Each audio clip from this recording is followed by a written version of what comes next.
This is a Bulldog Radio podcast.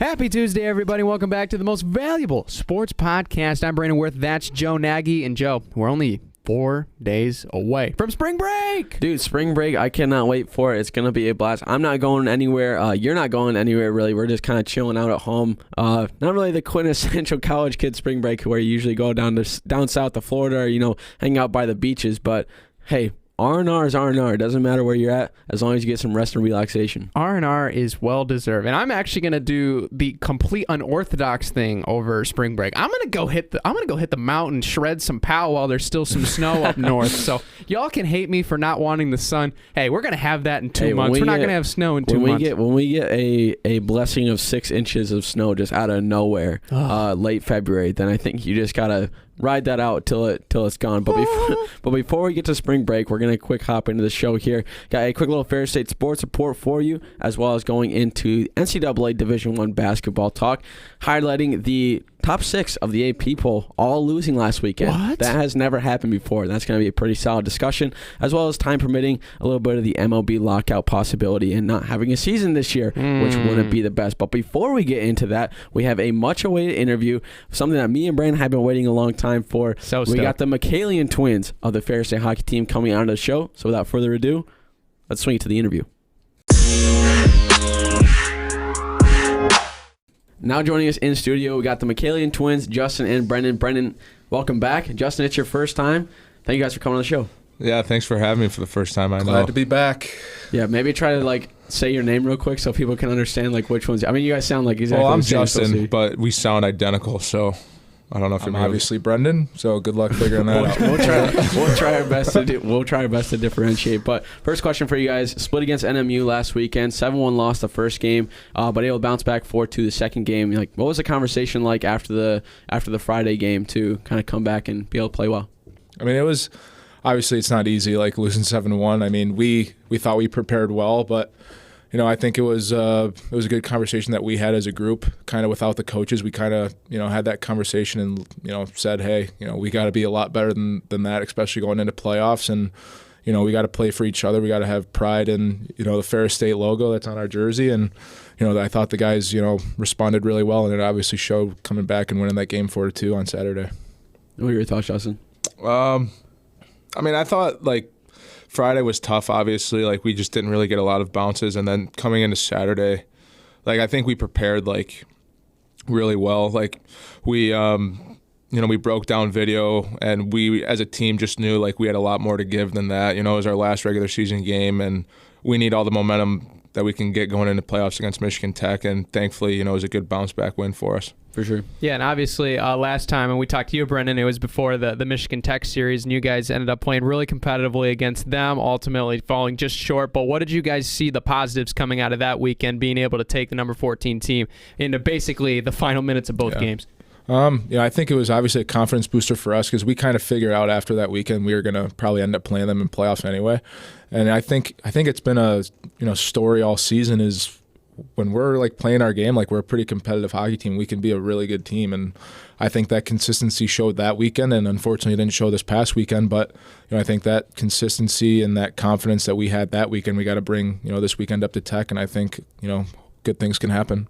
Yeah. So overall, I thought that Tech weekend at home was really good for us. We showed we can play with them, and obviously when we went to Tech earlier in the year, we didn't do so well. But obviously it's a different standpoint, this upcoming weekend, and anything could happen in playoffs, and we're just as hopeful.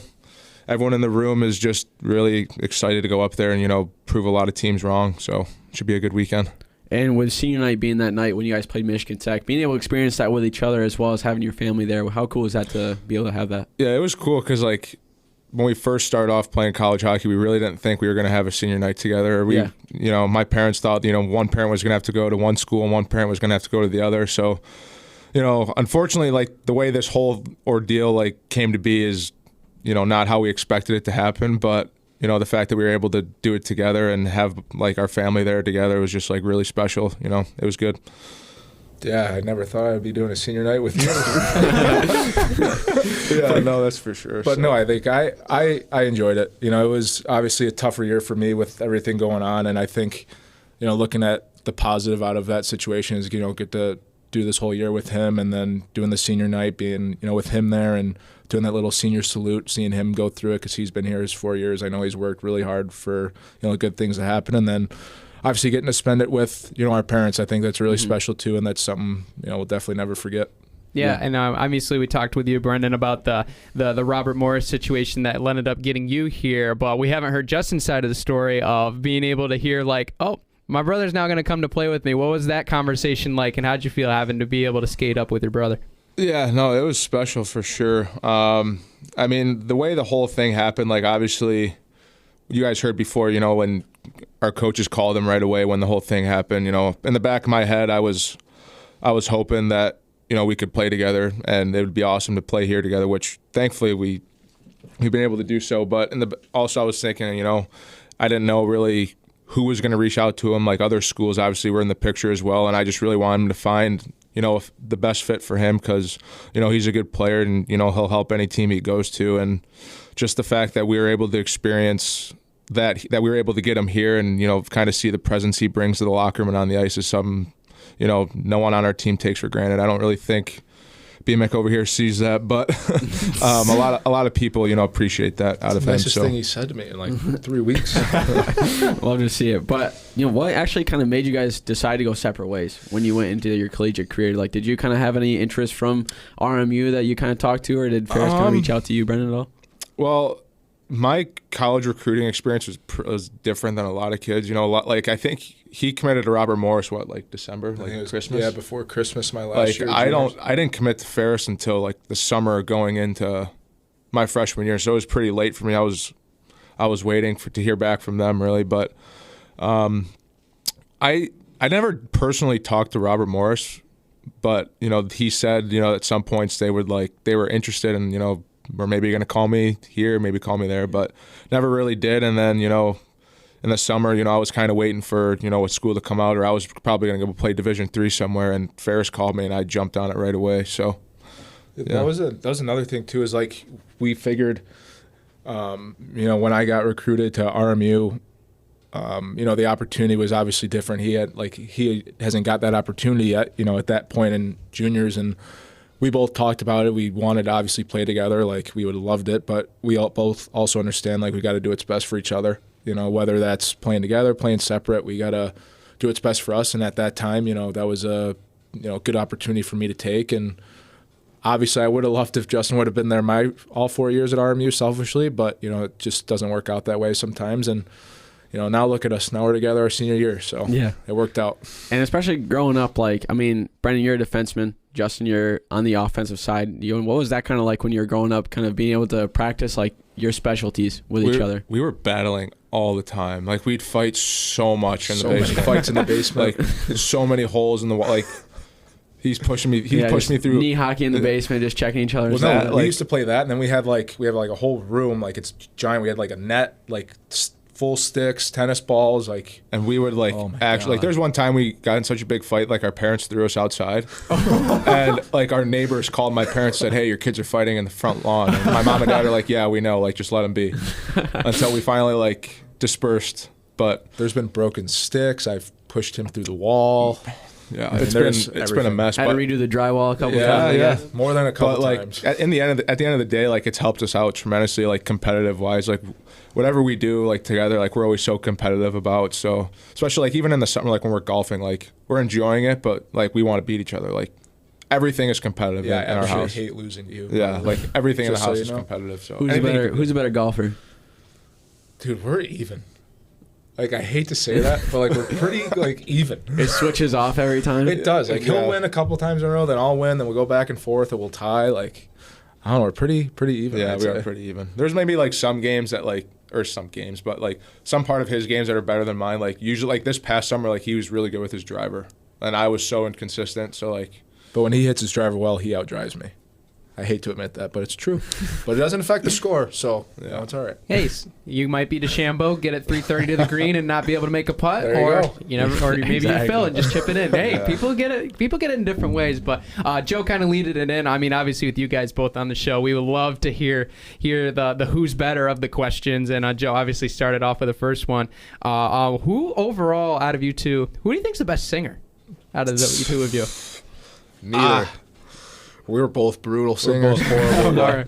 I'll let him take that. He can say he's a better singer. Sure. Okay. I mean, I'll take I the crown for that. don't even want to try and sing, so I didn't want to like show people that I can try and sing. You're not on the bus hitting the karaoke a little bit. I won't even carry. No, I'm not even a karaoke person. You don't go to shooters or anything, or go hop on the karaoke machine a little bit. He doesn't hop on the karaoke machine. He definitely. There's times where we sing. He just doesn't want to admit it. I mean, it just depends what. Bottom line is we're both awful singers. Yeah. Let's just leave it at that. All right. That's not too bad. That's not too bad. Sorry, I didn't answer your question. Hey, that's fair. All right, we'll go to hockey here. We'll get the definite answers. Who's the better stick handler? Justin. Yeah, sure. I was just saying, Well, I'm a forward, probably so being a forward, it's I a little bit practice- different, but He's definitely developed those skills better than I have for sure. Being a forward helps, but Thanks, man. Justin, yeah, Thanks. he'll take that one. All right. Who's the better shooter? Oh, that one's like That one's tough. I feel like we both have really good shots. I feel like we have really I think good like we're even on that. I hate to say it, but like we're pretty like I think we're even on that. I think like accuracy wise, like I think I would give it to him probably. I mean, last year he had really good year scoring goals. This year he's been scoring a lot of goals, and you see him like fly down the wing or something, and he's just making a good shot. Going like top left over the blocker or just over the pad. It's like as a defenseman, like when I get those chances, I'm just hoping to hit the net. Like I'm not really shooting to score unless I get like a grade A opportunity. But you see this guy shoot the puck all over the place, and he scores way more than I do. So do you have the better slap shot though? oh yeah. I like to think so. Yeah, Yeah, he for does. sure. Yeah. He never even takes slap Yeah, I shots. rarely take slap shots. I mean, sometimes Never. your power though, you might have some more power than me. Oh, we'll see. It's a trade-off. Either way, it balances itself out. I'll take the power. He'll take the accuracy on Yeah. that one. All right. There you go. Respect. If both of you were put now between the pipes, who would stop more shots? Brendan. I would say that. Brendan, can I tell this story? Yeah. Oh, story? Yeah, little story time. So when we were younger, this is embarrassing for me too, but whatever. When we were younger, we used to play roller hockey a lot, and there was a phase where we went through. We wanted to play goalie, so we both filled in. Every kid does. Every kid has that phase. Yeah, and we both filled in like a separate weekend. So he filled in one game. His team won. I don't know how many goals you let up. I don't remember. So I won the championship game too. Yeah, I he played won the that one. championship game. Respect. Following weekend, I decide to strap up the pads. Our team gets mercy. Let up 7 straight, lose whatever, and I'm just like, I'm never putting the pads on ever again. So he can On the take bright that. side though, you could have just switched off the jersey and it still say McKinney. So people Literally, don't know. that's you. true, but I'll give him that one. But yeah, I will. After that, I never even went near pads ever again. So Well, I remember when we were younger, like in the basement, when we had like our set of pads, like Yeah. I would always get in the pads too, and I'd always like let him shoot on me just because I liked it. I don't know. But there was one time he would score on me a lot, and I get really mad. And That's when the fights are And starting. that's when he pushed me through the drywall. And I actually broke. So it was right after Christmas. We both got brand new sticks, like the top of the line sticks that year. And he was scoring on me so much, he was just making me so mad, and I was just furious. And I grabbed like his brand new stick, and I just whacked it over the crossbar, broke it in half. Oh, man. And then I learned my lesson because I had to go to the store that day because we had practice. I went to like Pirani's, like the hockey store, and I had to buy him a brand new stick, whichever one he wanted. $260 out right of my down bank the drain. account. Dang. So I learned my lesson. How old are you when that happened? Middle school? I don't know, probably like 11, 12. Dang, that's like your life savings. Yeah. That goes down the drain. That's your whole That's savings my account. like 3 summers of allowance. Yeah. Are you both righties or lefties? In hockey? Yeah. I'm a righty. He's a righty, I'm a left. We're opposite in everything we do. Dang. Really? Literally, That's Nate- interesting. Literally opposite. Yep. I write with my right hand, he writes with his left. I play hockey left, he plays hockey right. I golf left, he golfs right. I shoot a basketball right-handed, shoots a basketball left-handed. Dang. That's weird. Polar opposites, but Yeah. twins at the same And time. everything. That's Like I weird. think the only thing we do the same is kick with our right foot. Yeah. Other than that, everything's complete opposite. Dang. That is very interesting. Even when we were younger, like I liked ketchup, he liked mustard. Wow. I drank chocolate milk, he drank white milk. That might just be a coincidence, though. But Chocolate milk is unmatched, though. But can't now beat I chocolate. love chocolate milk, though. Dude, chocolate milk. Like, I especially- learned my lesson. Dude, going to the Rock, especially unlimited chocolate milk. You kidding me? That's the best. That's good stuff. Yeah.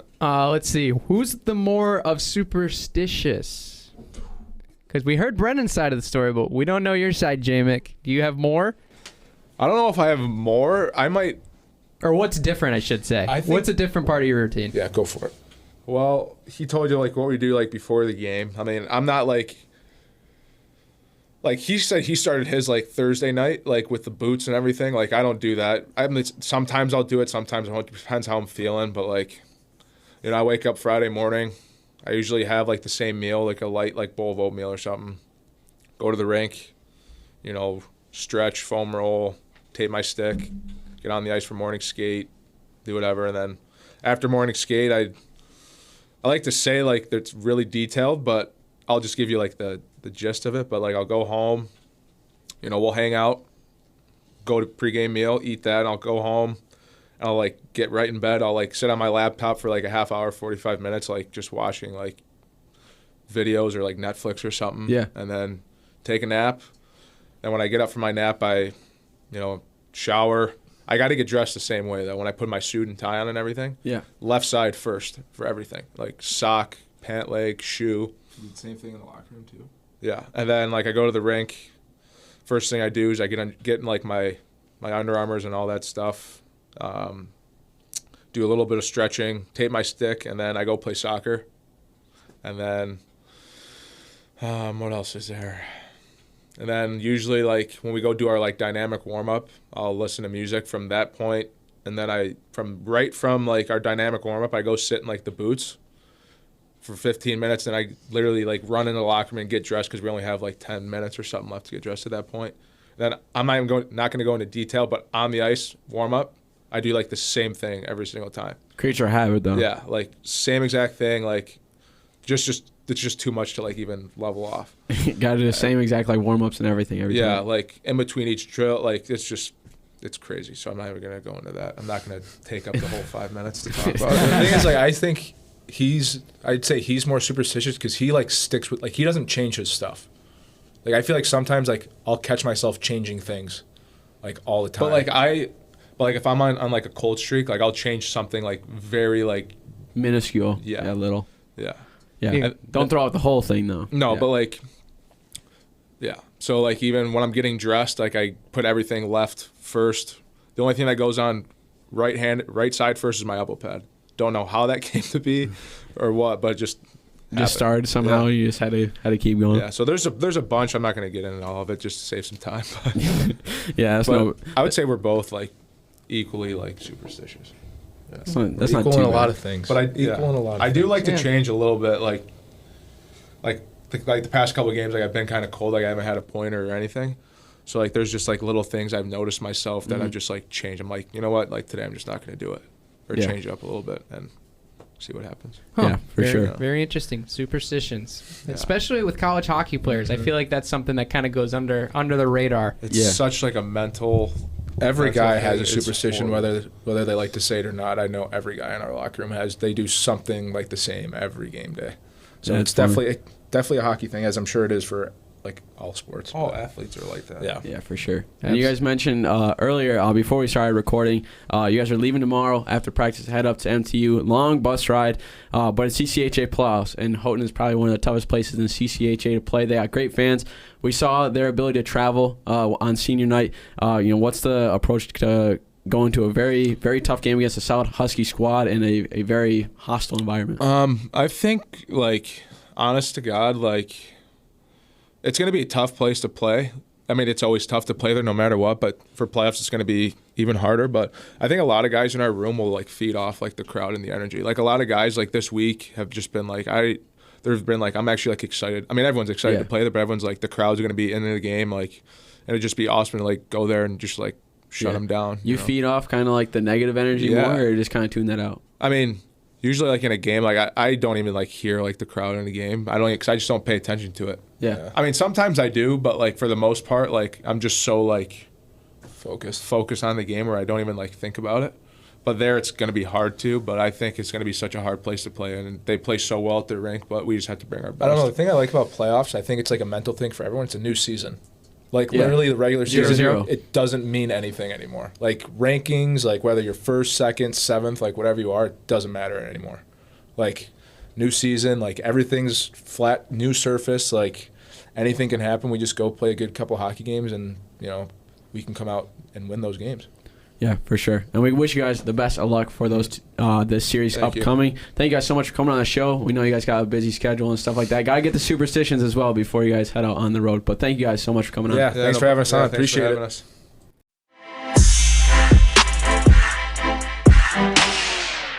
Once again, huge thanks to Brendon and Justin for coming on the show. They got a busy week coming up with the start of the CCHA playoffs, so for them to take some time out of their busy schedule is something that we really appreciate from all of our athletes that come onto the show. But we're going to hop right into the Ferris State Sports Report and obviously start on the ice. Hockey team went up to Northern Michigan up in Marquette.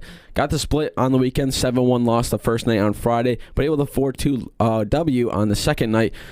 We'll start with a tough one. 7-1 isn't always the best. A majority of our team got in the minus with the plus-minus categories, so you hate to see that one. But regardless of the score, I think you can still take away some good positives about it, seeing that we didn't really let this game get too... We had short-term memory, I guess you could say. We didn't have the best performances, but we bounced back. Yeah, I mean, really, the energy coming out of the periods was just sucked away immediately. I mean, a minute 18 in the first goal of the game for the Wildcats, and then a minute 32 into the second period after already being down 2-0.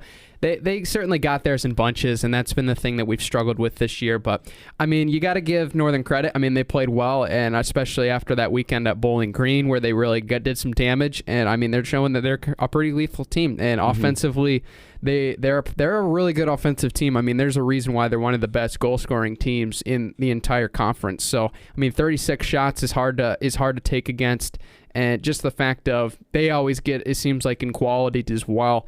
Just because you put up a bunch of shots doesn't mean you're necessarily going to win the game. Yeah. But, I mean, they certainly put theirs in the net, and it was really tough for us. And, I mean, it really made the weekend series starting to feel sour already just because going in we were like, we just wanted to get that punch. And obviously we did Saturday. We bounced back really well with that win. But, I mean, Friday was just it was a little punch in the mouth. But I do believe, even though we weren't at the game, I do believe that Friday gut-wrenching loss, I think, put a little bit of passion in the boys for the Saturday game because they played much better that game. And we played pretty clean. I mean, only 3 infractions for us the whole game, only 6 penalty minutes, one coming near the end with Marshall. I mean, we had to go 5-on-4 for the last part, but we held Northern to 0 for 0 or 0 for 3 on the power plays. We were able to get one when we had the man advantage. So I think that's the one thing that we can take a pretty good look away is usually when we have the man advantage, we're able to get set up. The problem is we don't always get the most shots off.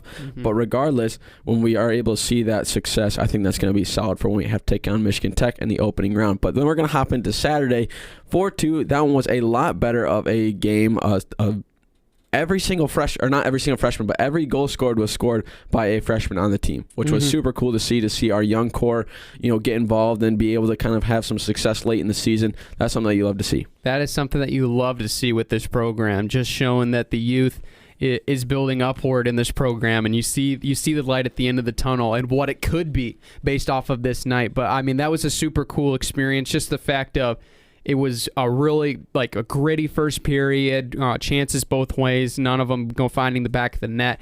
And then Northern gets their first goal, and the response in the turnaround was absolutely huge. Ergang scoring, I believe it was 39 seconds later, and then Mitch scoring at the end of the second, giving us the lead, and then being able to just play cleanly the whole way through. And the insurance goal by Nardicia on the empty net at the end.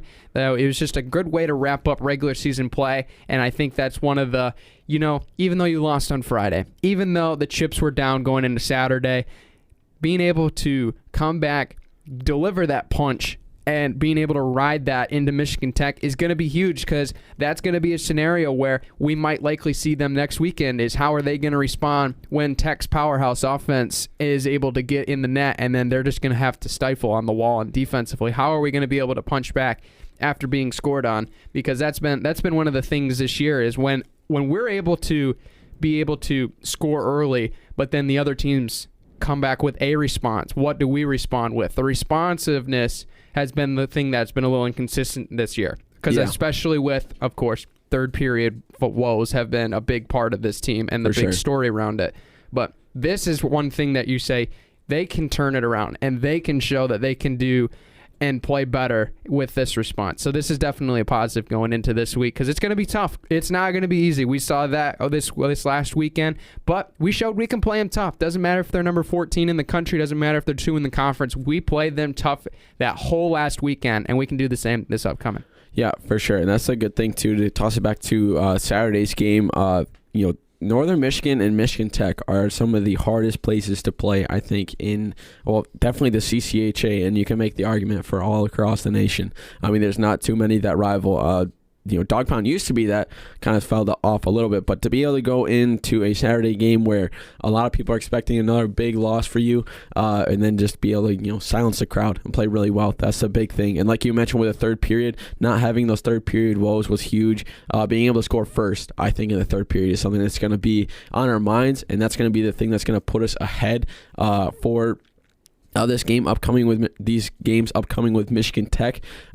But just to be able to see that these guys are able to bounce back after a tough loss 2 weekends ago, and then obviously the loss again to Northern Michigan, you really love to see it because being able to score 4 goals against them isn't always the easiest. Usually when we play them, it's pretty high scoring, but Northern Michigan does have a pretty solid defense, and this is a huge win before we head into March 4 in a couple days. Yeah, the defensemen played really well. I wanted to give shout out to them because giving up 7 goals, obviously.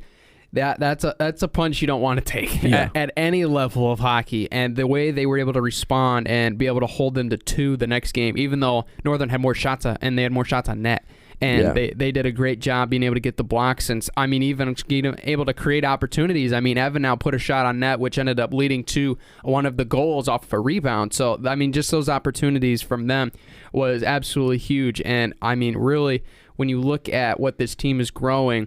This last year, the defense line was super young. Freshmen, sophomores playing their first piece of D1 hockey, and they're going out to play Michigan Tech. They're going out to play the number 1 seeded Mavericks, and that's not an easy thing to do. That is super tough, and the experience for them is starting to come over, and we're seeing those glimpses of, hey, when they can click.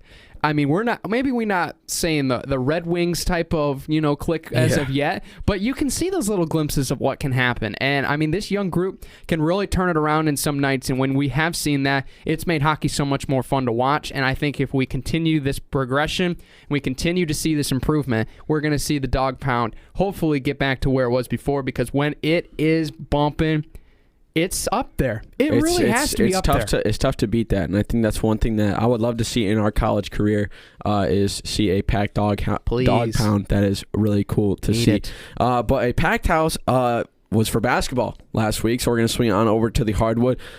GLIAC champs, baby. Regular season, sealing the North, sealing the whole thing. We were able to share the title with Michigan Tech, right? Yeah, technically. So we're shared but not shared. If that makes sense. Kind of. So the technical is shared because records are the same. In reality, we're viewed as a champ because head-to-head, we beat them twice. Yeah, we beat them both times. That's what the bottom line is. And the weird thing about that share, I had a conversation with a buddy over the weekend, and it's like, well, why don't they consider the head-to-head record as a tiebreak? I don't know. I don't know how that really rolls. But either way, we cut down the nets. That's all that matters. We're still GLIAC champs. There's just another name with an asterisk next to it. And that's all that really needs to know about that. But, you're right. It was bumping. It was it was really... I wouldn't call it was a magical night. Obviously, congrats, Coach Bronk's 200 career win at Ferris State. That's huge, and just showed what he's done with his program has been awesome. Yeah. No doubt, congrats to him. And really, this game kind of went. I wouldn't want to say completely off script, but I think this was a game that people kind of didn't expect based off of what we had seen.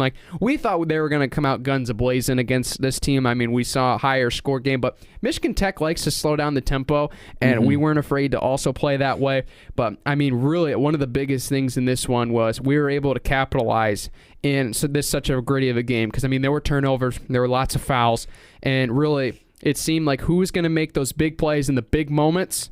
and who was going to be able to take the freebies, who was going to hit the free throws. We went 23 of 25 from the line. That came huge, especially down the stretch going into overtime. I mean, that was pretty much one of the biggest moments was down the stretch. And, I mean, obviously, Walt's shot, of course, seen all over the internet. Ridiculous. But when that guy's able to take over, you can just see that the atmosphere changed completely. Like, you knew the ball was going to be in his hands, and, of course, he delivered.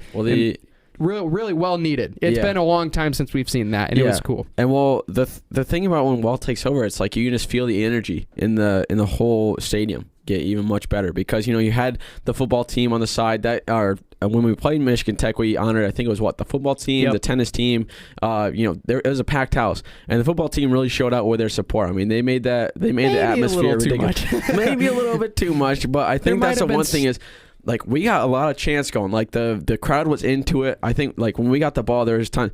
However, the thing is, Michigan Tech, it doesn't matter what sport it is, they travel. And it's ridiculous because they were matching it. I mean, we outnumbered them probably, 6 people to 1, but they were pretty darn near close to being as loud as us. And that's the really impressive part. But, we were able to, send it to overtime, which was ridiculous. That was just, like, probably the coolest moment I've ever seen from Bulldog basketball. And then, when that happened, one of the football players did crowd the court, went on there. I think he thought that we won the game, so he was like going to celebrate with the team. Yeah, and it ended up being a tech that got awarded or a technical foul that got awarded to Michigan Tech, and then they had one of their guys shoot it. He missed it, thankfully, but then we went into OT, and we were able to seal the deal with 2 free throws from Dorian, which was really cool. I wrote a piece about it, so if you want to give a quick little check on the torch.com, you can see my piece about it, but regardless, that was a huge game, absolutely awesome atmosphere, and a really good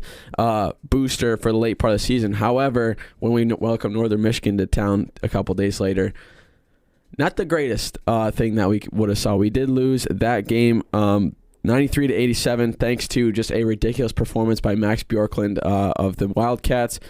That was tough because we went into the second half with a 15-point lead, and I just don't really know what happened. We just kind of fell apart with our defense, and we let him get hot, which wasn't the best, but, what are you going to do about it? Yeah, I was unfortunately not able to attend this game due to a family commitment. I know Joe was there, and I was following along, and I mean, it looked okay the first half. I mean, we had some. We were up 15. I mean, we were starting to pick it up with some shots and being able to kind of fill it up from 3, and then we were just doing pretty solid. But then I just don't know what happened. It must have just been that second half speech that Northern's coach gave them that just lit a fire under them, because they just went crazy. Yeah, I can't describe the feeling when you're following along on this game on your phone, and you're just seeing it slowly like getting chunked away, and you keep seeing a common name, and you're just like, of course, all of us on our couch like, well, Jets guard number 4. It's not that hard. Take him out. But based off of what I was hearing from Joe and what I was hearing from some other people, especially on the radio with Rob and Sandy on the call,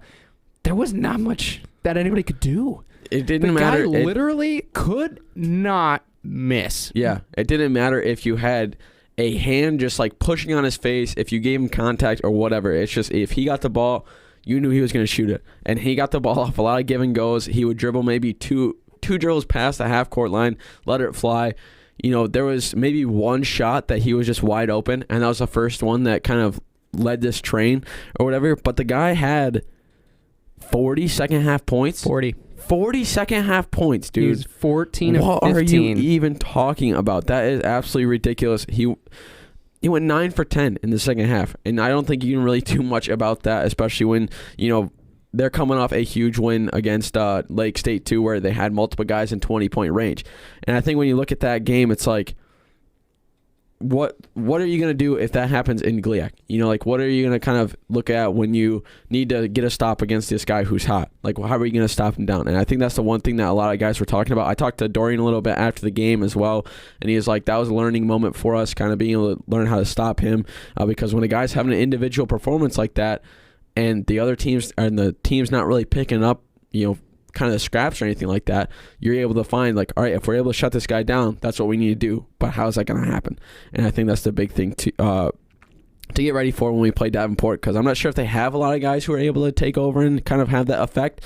But regardless, I mean, if we go into it thinking that they don't have any guys, one of them's going to pop off, and that's not going to be the best thing for us. Yeah, and I mean, especially like we had some responses to Max later in the second half, but it just seemed like we just didn't have enough answers. And I mean, that's something that happens in the game of basketball. I mean, there's going to be somebody that gets hot, and you know that he's going to get the rock. And sometimes it just feels supernatural that when those types of things happen, like, hey, is this really even possible? Like, can this guy literally go 9 of 10 from 3 and get 40 points to win this game? Well, that's what happened. Yeah. And it is a learning experience. And I like the fact that he said, and he recognized that, because I mean, there's been some times where over the last couple of games where, like, they've admitted, like, yeah, we just haven't been the same team as of late, and that's a hard thing to take as a fan, because I mean, we want the best for these guys, and just seeing those things happen, it's just like, we don't want to see that, right? Because we want them to continue the success, and we want them to model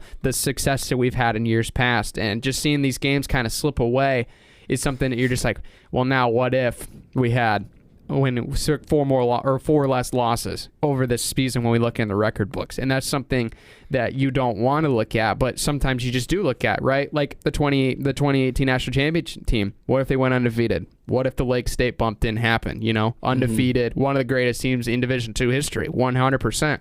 And that's just something that you look back and you're like, man, I wish that wouldn't happen. But, I mean, you got to give credit, though. I mean, Northern Mid played well, and they got themselves in good position on the tournament. But, I mean, I like our chances. Being able to have Davenport at home, I think, is a great little motivational piece, because we lost this team in Caledonia last time we played them. And I know that hasn't sat well with those guys. And being able to get back to them on our home floor after what Max did, I think is really going to juice some of these guys up, because, I mean, we've had a couple games where Lee Higgins hasn't been at the same point production. We've seen some of the bench being a little bit slower, and we're not necessarily criticizing them, but we just want to see them heat up and being able to provide when some guys don't have the same scoring output. Like when Walt didn't have necessarily the same scoring output in the middle of the season. Seeing guys like Dorian and Lee and Ben stepping up was absolutely huge. Seeing those things over the tournament are going to be well needed to combat performances like we saw from Max from other teams. Yeah, for sure. And Northern Michigan kept it rolling on Thursday, the game before that. So we'll go into some scores from around the GLIAC. 102-69 win over Lake Superior State. They had, I think, 4 guys in double digits and 3 guys in the 20s. So you can't really stop much with that one. And then obviously we beat Michigan Tech 76-72 in that OT thriller. Grand Valley traveled to Wayne State, and then were able to win 62-53 on the road. Davenport took on Saginaw Valley, got the win 67-62 on Thursday. Whoa. And then Northwood was able to pick up a late season win to boost their record a little bit, 74-66. They are still bottom of the GLIAC though. And then Parkside played a late out of season contest against East West University. Did not know that was a thing. That seems East West University. That seems more like what is this, Key and Peele? I know, like, exactly. What? Exactly. What? But they got the win regardless, 74-53. And then Saturday, Michigan Tech was able to bounce back, and that's the reason why it's the shared GLIAC asterisk, and they were able to get the 65-56 win over Lake State. Parkside bested Northwood 79-74. Grand Valley lost to Saginaw Valley 66-64, and then Davenport was able to get the win against Wayne State 90-64. So some momentum for them there to go into the tournament. But here's what we're going to be seeing tomorrow on Wednesday, which is the quarterfinals opening round of the GLIAC. Number 8 Davenport is going to be traveling to here at 7:30 p.m. Grand Valley State is going to be at Saginaw Valley State, the 4-5 matchup at 7 p.m. And then Northern Michigan is going to play host to Lake Superior State at 7 p.m. as well. That's the 3-6 matchup. And then Michigan Tech are brothers at the top, number 2 versus number 7 Parkside at 7:30 p.m. up in Houghton. So it's going to be a good week of GLIAC playoff basketball. Yeah, and that'll be fun. I'm still flabbergasted of East West University. I know. I had to Google it. It's a private university in Chicago. It's founded in 1980, and I don't know how necessarily you come up with a name of just East West University. It's like it's like when somebody gets like questioned, like if they're going to college or if like they dropped out secretly and they're like, "Oh yeah, what college are you going to?" East West University. and you're like, that's not real. That cannot be real. And then you Google it and it's like, it's real. It didn't exist. Crazy name. So crazy weird. What names you can have in a D2 university, right? East West University. That's funny. Oh my gosh! Like, yeah, let's build this. Let's build a college. Oh, what do you want to name it? Well, what cardinal directions does it face? East, What size to a point on? But that's funny. But yeah, I don't know. I don't know. Yeah, that's just a funny thing to say. But we're gonna hop into women's basketball right here. They were able to get the weekend split as well. Could not beat Michigan Tech earlier in the week on Thursday, but they did get the 72-62 win on Saturday against Northern Michigan. So we'll hop into the Michigan Tech one first.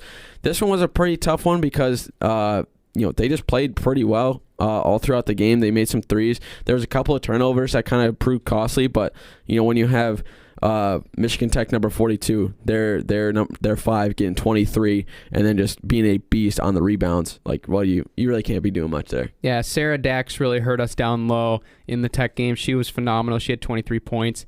And we had some good responses late. We were able to hit some shots. Not necessarily the the fact we were 25% shooting from the 3-point line was something that you were just like, man, we just could not buy a bucket. Now, near later in the game, Mallory hit some big ones, and those were huge. And just seeing that we were still scrapping, we were still fighting, and really being able to put up a good fight. Because we were outscoring them in the third quarter, and then we outscored them in the fourth quarter at one point.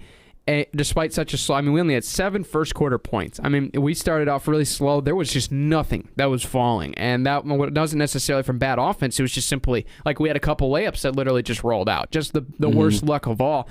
And that I wouldn't necessarily say came back and hurt us, but being able to come back, I think definitely shows the resiliency of this team and being able to make it a close fight down the stretch. Because it was a distant lead for a portion of it. I want to say it was somewhere around 8 with a minute to go, but we just kept scrapping, kept getting it closer and closer, getting points from the line, and being able to hit some big shots really kept us in the game. And we were able to force a couple key turnovers for Tech to get back in it, but just ran out of time. That's simply what happened in this one. Yeah, for sure. And it's tough because we have three team members who got over double digits, which is something that usually you're able to see a W on the count. But I think just the even spread of points on Michigan Tech side was kind of the thing that pushed them off. So we couldn't secure the GLIAC North title on Friday, but then on Saturday able to do it against Northern Michigan, 72-62, a big win there. We just were in control that whole game, I think, which is surprising because Northern Michigan is tall. When I was looking at their roster, I think their average height was like 5'10", 5'11". Like they had like 4 girls over 6'1", I think it was. And one of their players, I forget her name. I'm gonna try to look it up, but she had like that Larry Bird release, and anything within maybe like 15 feet, it was just like it's going in the bucket. But we were able to really stay in control that whole time, able to claim the GLIAC North title for third year in a row, something like that. So we played really well there. Chloe and Zoe, they both shared the 16, able to almost lead the Bulldogs, but Caden came off the bench with 20, and then Adrian with 11. So a very solid performance from everybody. Mallory with a uncharacteristic 0 points. However, she did pretty well with the assists with 8, which is the thing that you love to see. But there was a little bit of a scare because she did have a little bit of a spill that kind of was a little bit scary because she I think it was like her ankle. I think she might have just like rolled it pretty hard when she was going for an out of bounds ball. So you hate to see that, but she was able to make a pretty quick return. So regardless, W's a W. We got it. GLIAC North champs. We're hosting tomorrow. Can't wait. Oh yeah, we're gonna be stoked for the Saginaw Valley game. That's a team that I love when we were able to play against because it's always a good game. But for like Tech, they're much better than their record indicates for one. And Northern also plays really scrappy as well. And you mentioned the height difference was something I also noticed, but our forwards took that as a challenge. Yeah. Chloe, you mentioned with 16 points, that was big, even though she was really at a disadvantage rebounding wise, was still able to contribute. And Zoe also did well. She picked up the rebounding share with 7 boards with her 16 points, lighting it up from 3, 4 of 7.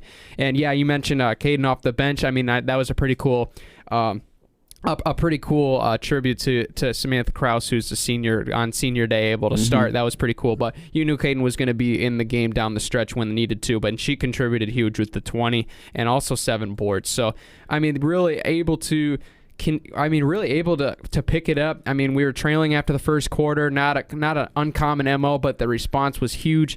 And we were able to hit a lot more shots in this game as opposed to the Tech game. And I mean, we were able to out-scrap a pretty scrappy team. And that's something that you need, especially in this month called March, where, frankly, it doesn't matter what your record indicates. It doesn't matter what your seed. It's whoever can play the best on a given day is going to move on. And, I mean, it was a challenge to play a team like this that can present some challenges. And, I mean, you mentioned the height category already, Joe, but outscoring him in the paint, being able to get more second chance points, I mean, that's a good recipe for success right there. And I think the big thing, too, that really gave us a lot of momentum to go in that second half was just the disparity of totals between that first and second quarter for Northern. I mean, scoring 23 at first, then we're holding them under double digits in the second. That really kind of takes the wind out of the sails when you go to the locker room. And, I mean, when you're cold in the second quarter and then you go a whole halftime not really being able to shoot and kind of keep, get the fire going a little bit, then that's really tough. And then we were able to do that in the third quarter with 26 to their 15. And that was kind of the difference maker because we just kind of had to match them in the fourth. So that was just a really, really solid showing, I think, of what we were able to do, on Saturday. That was a really good game to be at. The atmosphere was really good for the women's game. There was a lot more than for a Saturday game, usually you don't have a lot of students there or anything like that, but there was actually a lot of people there, which was really cool to see. And it was getting loud, it was getting rowdy. The dads up on the top row were letting the refs know what they were thinking too. So it was just a really cool experience, especially for them to be able to claim the GLIAC North there. But we're going to go into some scores from around the GLIAC for the women's side. On Thursday, Northern Michigan was able to top 59-51 against Lake Superior State, but got the weekend split against us. And then Grand Valley kept it rolling. They are still number 2 in the nation or number 1 with that win? I can't remember. I think they're flirting with it. Number 2, I think. Probably. Because they're not undefeated, and I think the number 1 team is undefeated still. But they got the win 63-54 against Wayne State. And then Northwood got a W against Purdue Northwest 75-67 when they traveled all the way to Indiana. And then Saginaw Valley with a W against Davenport 65-57. And then to Saturday, Michigan Tech beat Lake Superior State. They're still struggling on the lower side of the GLIAC standing 78-63. Parkside was lost to a very high-scoring game, 91-96 against Northwood. And then Grand Valley closed out the regular season and claimed the overall GLIAC champions and the South champions 56-49 with a win against Saginaw Valley. So, Saginaw Valley is going to be gunning for us in this opening round. And then Davenport lost against Wayne State 74-35. But what we can expect for tomorrow at 6 and 5:30 for a lot of these teams, Northern Michigan, the number 8 seed, is going to be taking on Grand Valley in Allendale, and then the 4-5 matchup, Northwood and Michigan Tech, they're going to be in Houghton. So that one's going to be pretty solid as well. And then Wayne State's going to be hosting Parkside, and then we're obviously at 5:30 going to be hosting Saginaw Valley State. So honestly, a pretty wide open floor between 1 or probably 2, 3, 4, and 5, I'd say, and then even Saginaw Valley 2 at 7. We could really see some upsets here, and that's the one thing I'm going to be looking forward to. Is that's what you love to see in March. March Madness. That's what they call it. That's what they call it, and that's why it's a deserving name. So it's going to be fun. But anyway, moving on over now in the Ferris Sports Report. Track and Field GLIAC Indoor Championships has concluded. 14 top 10 efforts at the championships. Good to see. I believe one of our teammates actually did a little bit of historical research and found that our results for at least the men's side was one of the higher scoring championships we had in a while, which is really cool to hear. And I mean, definitely. You can see if you wanted to look up the scores that, we didn't score that much, but people don't realize like the GLIAC as far as running, track and field, cross country is probably by far the most dominant Division II conference in the entire nation, and there's no question. And it's really hard when you look at other conferences and you're like, all right, I just finished 15th in this race when I could have finished 5th in another one. It's really hard to take that, but I love the competition of that. I really enjoyed improving in my race this weekend. A lot of my teammates did really well as well. Ray Lee, runner-up in the 6.91 seconds, a huge PR for him, and only in his first championship. He's going to have more to come in outdoor. I can't wait to see that. Also finished 8th in the 200. Dakota Simpson scored 3 points in the 400 with a 4.9.68 as well for him, a PR. Donis Harris, 5th in the 5K. Shout out to Donis and his interview on our show. 14.41 in the 5K. And then 6th in the 3K at 8.23. Huge points for him. and also second fastest time in school history in the 5K indoors, so that was a cool thing to see as well. 4x4 team for Randall Cooch, Noah Jones, Andrew Shafley, and Dakota Simpson finished 6th, and we're also 6th in the distance relay, or DMR, distance medley relay. Missed out one on one of the letters there. Finished 6th as well. On the women's side, Brianna Copley 7th in the shot put, getting 2 points for the ladies. Danae Felchposh, as a freshman, scored a single point with the 8th place finish in the 800. Congrats to her. Hannah Brock just outside at 10th in the mile. Claudia Wilkinson tied for 8th in the high jump. Emma Stefan also 8th in the weight throw. And the DMR group finished 6th, as well as the 4x4 finishing 7th to score some of those points. So both teams definitely performed very well. Really hard to compete against this conference, and we're just getting started. So really looking forward to seeing how outdoor goes. Have a little bit of a break here to catch some R&R, but then you know what, we'll be right back at it, and we'll get it at outdoors. Yes, keep sleeping on us. That's gonna be awesome for you guys. Can't wait for outdoor to start up. But closing out the Ferris State Sports Report now, we have the men's tennis team. They took on Grace, which I think is in Indiana, because we talked about how Grace College, not Grace University, the difference of the one between Michigan and Indiana. But staying 6-0 overall this year, 4-0 at home, which is a big thing for us. Small fire broke out at this one. What? So that was crazy. Fire? Yep, our buddy Dylan Ryder at the Torch, we had him on a couple episodes ago, so a special shout out to him. He texted me a picture of a burnt tennis ball that got stuck on the radiator. Snap. Caused a little bit of a breakage in play, which is weird, especially since I wish that happened when we were covering the Torch of it. Yeah, I want to see a fire. I'm just kidding. Slow your roll. I'm kidding. But it was still really solid showing over everybody. A 7-0 sweep. A really solid from the tandem of Matisse Gear and Jan Kopel, as well as John McDermott and Benjamin Lordy. They played really well, 6-2 and 7-5. They were able to win theirs, and then in singles, straight sets. Everybody won theirs. That's something that you love to see. But we're gonna get ready for Florida coming up close to the end of this weekend. That's going to be a good test because you're going to have a lot of these teams that have been playing outdoor all year. It's going to be their first outdoor play, which is a big difference between indoor. You just got, the elements that you got to deal with, just the sun beating on your back a little bit, just the humidity of Florida too. That's going to be tough, tough thing to change a little bit. But I think our guys got it. Nothing that we can't handle. Yeah, I'm glad you brought that up because pace also huge difference outdoor tennis as opposed to indoor. The matches that we watched with last Sunday as well just proved to me the pace difference, it is quick in indoor. Ball bounces faster, returns come faster, where necessarily it's almost more speed as it is position in indoor. You don't really have the wind to deal with. You don't really have kind of the pressure difference. You don't or have anything. those either. It's a small amount, but it's definitely very visible and very noticeable when you're playing, because when you have to deal with those bounces on the outside turf that might be a little bit more hard or a little bit more slippery because the sun's been beating down on it a little bit.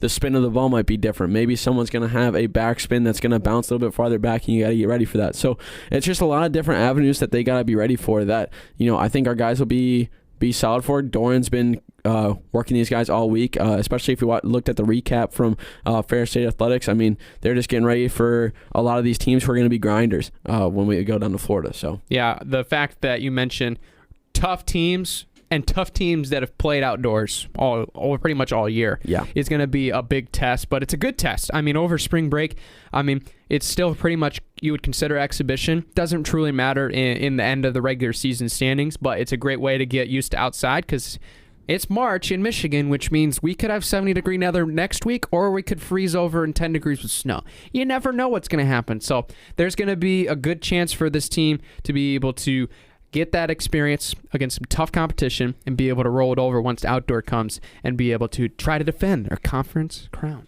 Good to see. Yeah, it's going to be a blast. Absolutely. But wrapping up the show, March Madness, in case you forgot, it is March 1st, and that means college basketball is heating up, and boy, has it ever. Last week, top 6 teams, all 6 of them, lost on the first day for the first time in college basketball history. What an unpredictable day, and really was just something that you have to be like, were you there when this happened? It felt like one of those kind of days. It was so wild. And also the fact that number 9 Texas Tech also lost. That means there was 7 top 10 teams that all lost on the same day, which is also another record-breaking day. Just unbelievable. Yeah, it's ridiculous to look at, especially when you just kind of see like a lot of these teams were rolling and you weren't really expecting them to lose. I mean, Auburn, you weren't really expecting to lose at all. Arizona, you weren't really expecting to lose because they were just playing extremely well-oiled basketball. And I mean, St. Mary's, too, when they took down Gonzaga. That one I knew it was going to be a close game, seeing that St. Mary's was in the AP top 25. But, like, you just don't see, like, Gonzaga losing because they're usually a regular season powerhouse. You don't really see them losing till, the Sweet 16 or the Elite 8, if they make it even farther than that. So, that's what you love about March college basketball is anything can happen. And this is when, all the hiccups happen for a lot of these teams. And some of these teams, too, that lost that to Tennessee, who's 13, who beat Auburn, and Arkansas, who's 14, who beat Kentucky, who's number 7. Like, these teams, they're going to be moving up about maybe 2 or 3 spots. And that's going to be a big thing for them, too, when they, get the seeding for the national tournament. And, I mean, Purdue as well, when they lost to Michigan State, that one was a tough loss for them, especially seeing that, like, dude, Tyson Walker. He's just ice in his veins, too cold. And especially to go, was it at Michigan State or was it at Purdue? It was at Michigan State, right? Michigan State. Dude, that atmosphere must have just been absolutely electric. But, I don't know. March basketball, nothing like it. Yeah, I mean, I was able to catch the end of that game, and I mean, that was a big shot that Tyson Walker was able to hit, and just, cold-blooded in that moment was super cool to see. But, I mean, the one thing to note about the all top 6 teams they were all on the road, which is something that you can definitely attribute to some of the losses. It's late season on the road, it really doesn't matter how bad, if a team is bad or not. Yeah, it's hard. Every team has that accustomed to, hey, we're at home. We know we play better here. And it's just with our fans in the back, it just makes it that much better and makes it that much easier to beat teams. And, I mean, it certainly has proved itself over this year. But, I mean, in the all grand scheme of things, I mean, I saw a comparison online for an article I read that kind of equivalated that whole series to short track NASCAR, which I thought was pretty appropriate. You're changing positions, but ultimately you still know who's ahead in the race, right? It's kind of just one of those, like, it happened, but we're not saying, oh my gosh, now Auburn's not a championship title contender. We're not saying that, and we shouldn't be saying that because they're still a good team, and all of these top 6 teams are still there because, I mean, even though like all of them lost, the rankings for the new rankings that just came out can reflect that, and there's still a lot of teams that are in there that, I mean, they still lost, but they're still in a position of, they're still in the driver's seat for a 1 or a 2 seed, right? So the updated rankings, if I have them here correctly, Gonzaga losing to St. Mary's, that was a game that I was really interested in. Gonzaga's still sitting at number 1, and I think rightfully so. St. Mary's is a good team, underrated team. Their defense is a legitimate team or a legitimate reason, I should say, that team could make some noise in this year's tournament because they can lock down defensively, and they certainly did against Gonzaga. Arizona, despite their loss, they're sitting at 2. They don't move, and now they're going to be playing USC this upcoming weekend, so that's going to be a tough matchup for them. Baylor overflips Duke, Kansas, and Kentucky up to number 3, so that's a huge move for them, especially with that win. I mean, a really crucial win over Kansas. Duke, after their blowout of Syracuse, yikes, move up to 4. Auburn falls down to 5, followed by Kansas and Kentucky, 6-7. Purdue falling to 8. Providence jumps up into 9, followed by Wisconsin into 10, as well as Tennessee moving up to 13, Arkansas moving up to 14, St. Mary's all the way up to 19, big news for them.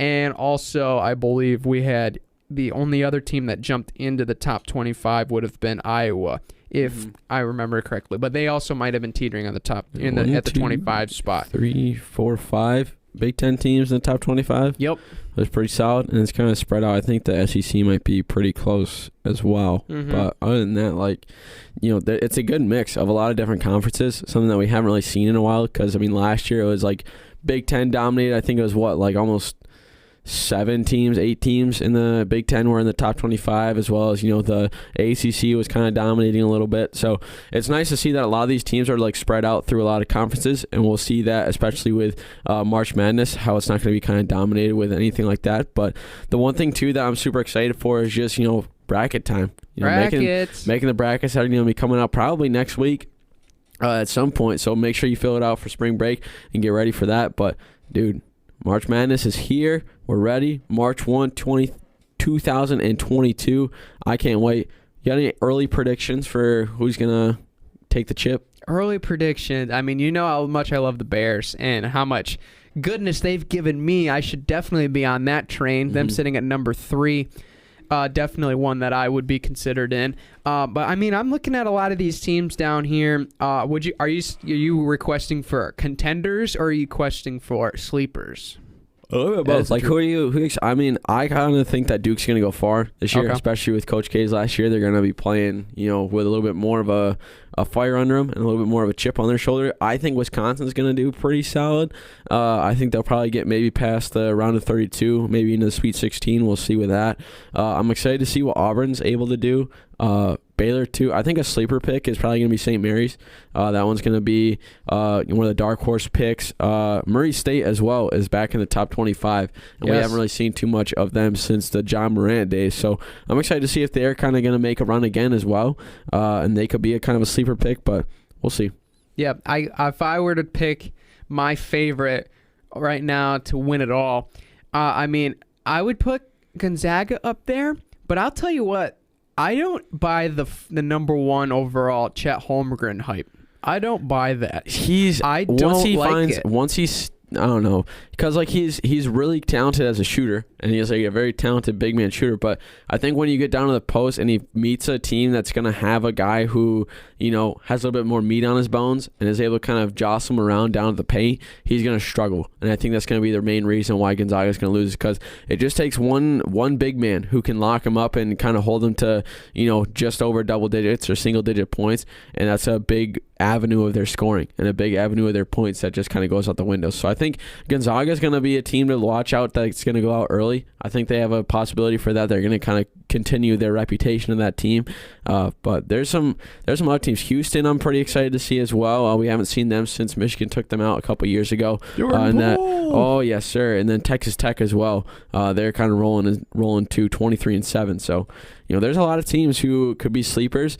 I'm excited to just see kind of the 11 seeds and down, like when the actual bracket comes out, like not the 11th seed, like Villanova and down, but like the lower conference champs and stuff, and see who comes in there, because you definitely know we're going to be seeing Loyola Chicago probably again. They've been having a great season. They're at the first 4 out at the moment. Really? So they got some fighting to do. They're 22-7 right now, so they got some work to do. Yeah, they got some much needed work to do. But they're America's sleeper. They'll find their way in. I'm excited to see the 16 seeds. If there's going to be any 15 versus 2 upsets, that's going to be a cool thing to see. But hey, hopefully there's a lot. You put in Ferris State, 16-1 upset. Mark it down. That would be an instant classic. For sure. I would love to see that. But okay, I haven't made my picks. I've been stalling. I honestly, what the heck, Baylor. I want Baylor to repeat. I like what that team shows both offensively and defensively. The complementary side of that team is what I really like about them the most. And I'm not just going to be a homer because they helped me win it last year, but I'm going to be a homer because they helped me pick it last year. So I hope they do well. I don't buy the Kansas hype or the Purdue hype because we've seen this before. Dominant regular seasons and early tournament exits. I don't have any confidence in those two teams at the moment. So I'm kind of sleeping on them a little bit. I'm pushing them off to the side. I personally like Duke because they're more dimensional than Kansas, but I do like what Gonzaga, Arizona, and Auburn bring as well. Typical 1 seeds are going to dominate, but we saw that about Illinois last year. It's true. We know how that worked out, and I believe they're number 20 right now. Ouch. Yeah. But I think one sleeper that I really like at the moment, They haven't been playing as great of as late as they were early in the year, but would be the one ranked team higher than your pick of St. Mary's, which is the number 18 seeded Huskies of UConn. I really like what that team has brought. They're 21-7. They've dropped some bad games. I mean, that's pretty obvious, but they kind of have played up and down to their competition a little bit, which obviously can be a little scary when it comes to, tournament time, but they've won their last 5 games and they've been taking care of some teams. They upset Villanova just a couple of days ago, so that's a huge win for them. So really being able to play on the road at the same consistency would be a question mark, especially with a neutral site game. But what that team can do with efficiency offensively and defensively has been really, really cool to see for me. And that's a team that I'm going to be keeping my eye out just a sliver. Yeah. But obviously, Michigan's going to win it all the way as an 11 seed, right? Oh, yeah, for sure. You know what's going to happen. But March Madness is here. Very excited to see what's going to happen with this tournament. A lot of conference tournaments going to be wrapping up at the end of this week. But Brandon, should we end the show here? I guess we will. I really want to talk about the lockout. We can talk about that Thursday. You know what? Let's save it for Thursday. Maybe we'll bring on an expert to talk about that episode. I think people know who we're talking about, too. I think you all know who we're talking about. There might be some mixed feelings there. Just kidding. We love you, Adam. Yeah. But we don't love your opinions. But we'll get to the MLB lockout on Thursday as the deadline is coming up at 5 o'clock. Will we have suspended regular season games? You'll have to find out. But thank you guys so much for tuning in. We appreciate all the listens here on all of our lovely platforms, including YouTube, Spotify, Apple Podcasts, and all 6 others that I forget to mention every single time on the show because there's too many to count. But don't forget to follow us on Instagram and Twitter. We're at Joe. At the MVSP. Absolutely. As well as subscribe for more epic content coming. I hear there's some MV3s in the mix. They're starting to get back into it. There could be some MV3s in the mix. We'll see. Yeah, our bracket show's coming up. For our sure. Our mock draft's going to be coming up. For sure. Oh, boy, you're going to want to stick to fire content coming your way. Fire in fuego. Any other language for fire in the book? Not Insert. Really. What? You could say fire in other languages. But I don't really know what it is. I'm going to Google it right now. I'm just kidding. I was going to say, we're rambling. We're rambling. Should we just keep you guys on the air for another 2 minutes? I'm sorry. We'll just continue on. But until next time. Take care, everybody.